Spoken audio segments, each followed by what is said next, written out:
हाँ जी, बलूचिस्तान के साली शहर ग्वादर में हमने देखा कि किस तरह बलोच यकजहती कमेटी की जानिब से एक पावर शो किया गया और इसे रोकने के लिए बलूचिस्तान हुकूमत की जानिब से जो है वो इस प्रोग्राम को रोकने के लिए बाकायदा एक तरह से जो कोशिश की गई, लेकिन उसके बाद अब उस के असरात कराची में भी पड़ना शुरू हो गए हैं। इस वक्त कराची प्रेस क्लब के बाहर जो है बलोच यकजहती कमेटी के रहनुमा प्रेस कॉन्फ्रेंस के लिए पहुंचे हैं, लेकिन उन्हें गिरफ्तार करने के लिए पुलिस की भारी नफरी प्रेस क्लब के बाहर जो है पहुंच गई है।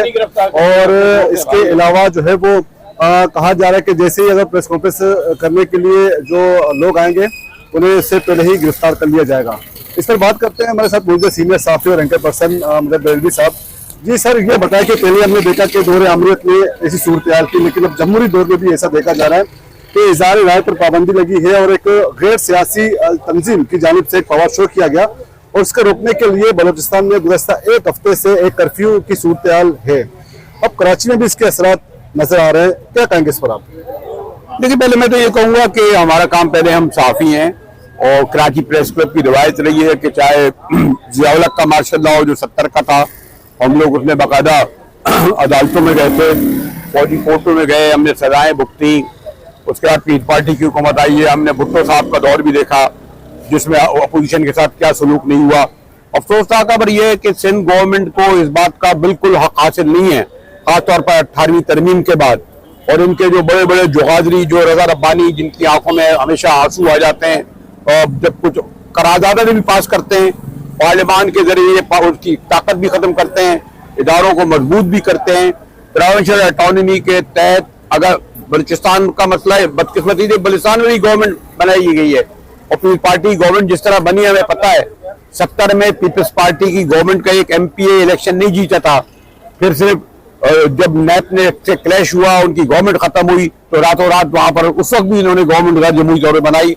और आज भी जो है वो सरफराज मुफ्ती जो हर दौर में वजीर या हुक्मरान होते थे, उनको उन्होंने पीपल्स पार्टी ने उनको वज़ीर आला बनाया है। हर मुफ्ती साहब का कोई कसूर नहीं है, वो नवाब अकबर खां जो उस जमाने का बड़ा आप आजकल तुम्हारे हीरो है, नवाब अकबर खां ने कुछ कम नहीं करा। पीपल्स पार्टी गवर्नमेंट खत्म हुई तो नवाब मुफ्ती गवर्नर बना। ये भी तारीख है, दोस्तों को ये ध्यान में रखना चाहिए नौजवानों को, तो नवाब अकबर खां मुफ्ती को भी हीरो बनाते हैं, कहीं पास्ट का उनका भी कोई ऐसा काबिल किरदार मिसाली नहीं रहा था।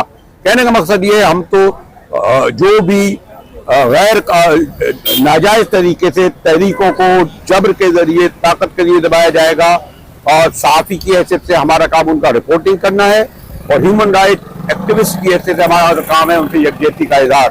कराची प्रेस क्लब का दरवाजा खुला है, हर दौर में खुला है। पीपल्स पार्टी के लिए जब कोई जगह नहीं होती थी, मुझे याद है बेगम नुसरत भुट्टो को हम लोग यहाँ लेकर आए थे, कोई उनको प्रेस कॉन्फ्रेंस के लिए जगह नहीं मिलती थी। तो मैं वज़ीर आला मुराद अली शाह साहब से कहूँगा कि आप अपनी पुलिस, अपने IG और DIG को मत कहें कि इन बेचारे जो हमारे मासूम भाई खड़े हैं, ये बेचारे ये भी बच्चों वाले हैं, बीवी वाले, इन्हें अच्छा लगेगा कि इनके हाथ में डंडा हो और ये औरतों पे कोई डंडा बरसाए। मैं तो सबसे ज्यादा मजलूम तबका तो मैं पुलिस वालों को समझता हूँ।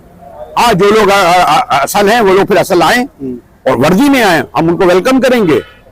लेकिन आप ये जो इदारों के जरिए और सहकंडों के जरिए कराची प्रेस क्लब में, मैं वज़ीर आला सिंध मुराद अली शाह साहब को, अगर शर्जील मेमन साहब जिन्हें सुबह शाम प्रेस कॉन्फ्रेंस में फुर्सत नहीं मिलती, उनसे ये कहूंगा कि इस मामले में वादे सिंध हुकूमत का मौक़िफ़ पेश करे कि यहाँ पर अगर कोई पुरअमन मुजाहरा हो रहा है, हाँ, अगर यहाँ मुजाहरे में किसी ने हथियार उठाए, यहाँ किसी ने पथराव चलाया, यहाँ किसी ने रेजिस्ट किया, तो फिर हम उसको बिल्कुल साथ नहीं देंगे। हम पुरअमन तौर पर जो भी प्रोटेस्ट होगा, एहतजाज होगा बलूचिस्तान में, जो खास तौर पे गवादर में इस वक्त बंद हो चुका है, इंटरनेट टेलीफोन बंद हो चुका है, कोई राब्ता नहीं है। और आपको इल्म है, अगर आप खबरें बंद करेंगे, ये जो हमारा मेन स्ट्रीम मीडिया नाम नेहाद बना हुआ है, इसकी अगर हम मेन स्ट्रीम बंद करेंगे तो अफवाहें जो है वो खबर बनेंगी। और अफवाहों में आपको इल्म है, अगर 5000 आदमी होंगे तो लोग कहेंगे 50,000 लोग हैं। खुदा न करे एक आदमी अगर शहीद हो गए या मारा जाएगा तो लोग कहेंगे 20 मारे गए।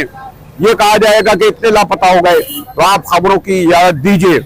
ये जो शरीफ हुकूमत और ये इत्तेहादी उसकी पीपल्स पार्टी है जो अपने लिए तमाम हुकूक मांगना चाह रही है, उसको ये चाहिए कि इस वक्त गवादर में खवातीन को पुरअमन तौर पर एहतजाज करने दिया जाए। सिंध में अगर यकजहती के लिए लोग कर रहे हैं, उन्हें करने दिया जाए, और पुलिस को कहा जाए या इदारों को कि वो हथकंडों से जो है वो इनको रोकने की कोशिश न करें। बहुत बहुत शुक्रिया। ये देखा एक शख्स को जो है वो हिरासत में लिया गया है पुलिस की जानिब से, और गिरफ्तार है। और जो है वो एक और शख्स भी, तकरीबन 2 अफराद को नजर आया कि किस तरह इन्हें हिरासत में लिया जाए और इसी तरह प्रेस क्लब आने वालों का जिनका ताल्लुक अगर जो है वो यहाँ से ना भी हो, और अगर जो कि हमसे यहाँ पर आके प्रेस आप इस तरह पकड़ के नहीं ले जा सकते। आप जो है वो आप देखा इतने आया खड़ा है, तो कोई कानूनी काम नहीं कराए जो है वो नहीं, इसने कोई कानूनी काम किया, आप नहीं आए, जब मौका बताया आप नहीं करेंगे। आप आराम से रहे, आप भी आराम से रहे। पुलिस ने मुश्किल समझकर जो है वो हिरासत में ले आप आराम से रहे, कुछ नहीं। और वो आप मुझे हटाओ और बारिक मुझे, मैं कह रहा हूँ आपके सामने जो है वो खवातीन एहलकार भी मौजूद है कि अगर अभी 22 आराम से भागेगा नहीं, ये भागेगा नहीं है, खड़ा है। सीनियर इंटर पर्सन जो है वो मुजद्दर रेलवी साहब भी जो है वो मुजद्दर रेलवी साहब भी इस वक्त यहाँ पर खुश ग्वादर में जो है वो इस जलसे को रोका गया था, लेकिन अब कराची में भी इसके साइड इफेक्ट जो है वो नजर आ रहे हैं आके किस तरह इन्हें जो है वो गिरफ्तार किया जा रहा है। और जबकि इसी तरह इससे पहले भी जो है वो ये अपने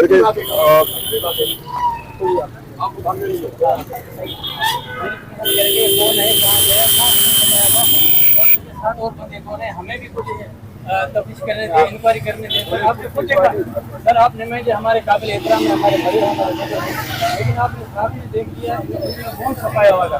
एक खा गया उसको पकड़ गया, इस पर आपने किया क्यों मुंह छुपाया था? आपके सामने आप खुद देख रहे हो सर।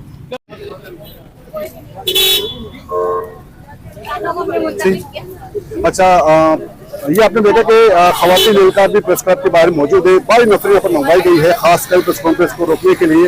इससे पहले ग्वादर में हमने देखा कि किस तरह ग्वादर में जो है वो बलोच नेशनल गैदरिंग इज्तिमा को रोकने की कोशिश की गई, लेकिन कई दिनों से जो है वो उसके बाद कर्फ्यू की सूरत हाल है। और अब उसके बाद अब बलूचिस्तान हुकूमत के बाद अब सिंध हुकूमत का भी बिल्कुल यही एक रवैया सामने आ रहा है कि यहाँ पर भी जो है वो इस तरह का इज्तिमा रोकने की कोशिश की जा रही है। लेकिन प्रेस क्लब में प्रेस कॉन्फ्रेंस होने जा रही है, उसे भी रोकने के लिए बाई नफरी जो है वो यहाँ पर तलब की गई है। लेकिन आप अगर आ रहे हैं, मैं आपको एक सामने कह रहा हूँ, अगर नकाब लगा के आएगा तो वो तो रोकेगा। तो प्रेस क्लब में आए तो बगैर नकाब लगा के आए। आप लोग ये समझे, ये लोग जो अगर कोई तंजीम है, कोई लोग है, तो उनको ये बात समझना चाहिए कि प्रेस क्लब में हम हर एक को आने दे रहे हैं, लेकिन अगर कोई नकाब लगा के आएगा तो हम किस तरीके से डिफेंड करेंगे उसको।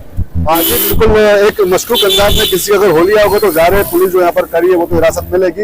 ये मशकूक शख्स को जो है वो हिरासत में लिया जा सकता है, लेकिन जो पॉलिटिकल वर्कर होगा ज़ाहिर उसकी गिरफ्तारी तो जो है वो खिलाफ किसी को बिल्कुल मशकूक होलिया बनाकर जो है वो नहीं आना चाहिए। प्रेस क्लब के दरवाजे तमाम जो है वो जमहूरी जो कुव्वतें हैं, जो सियासी कुव्वतें हैं, जो सियासत पे जो जमहूरियत पे यकीन रखते हैं, उन्हें क्लब में आने पर उन पर कोई पाबंदी नहीं है, वो आसानी से आ सकते हैं। जो राइट्स एक्टिविस्ट हों या पॉलिटिकल जो एक्टिविस्ट हो वो क्लब में आ सकते हैं। लेकिन बहरहाल ये एक तशवीशनाक सूरत हाल है कि पहले हम दौरे अमृत में देखते थे कि किस तरह प्रेस क्लब के बाहर जो है वो इस तरह की पकड़ दकड़ के लिए नफरी की तैनात की जाती थी और जो है वो ज़ाहिर है पर पाबंदी होती थी। लेकिन अब इस जमहूरी दौर में भी रवैया देखने में आ रहा है जो कि दौरे अमृत में जो ही वो चीज़ें देखने में आती थी। तो प्रेस क्लब में अब से कुछ देर में जो है प्रेस कॉन्फ्रेंस शुरू होने वाली है और देखते हैं उसमें क्या ऐलानात होते हैं। लेकिन माहौल से रोकने के लिए पुलिस की नफरी जो है वो यहाँ पर आज तैनात कर दी गई है। तो अब तक के लिए इतना ही। आइंदा एक और अपडेट के साथ आपकी खिदमत में हाजिर होंगे। तब तक के लिए जय दीजिए, अल्लाह।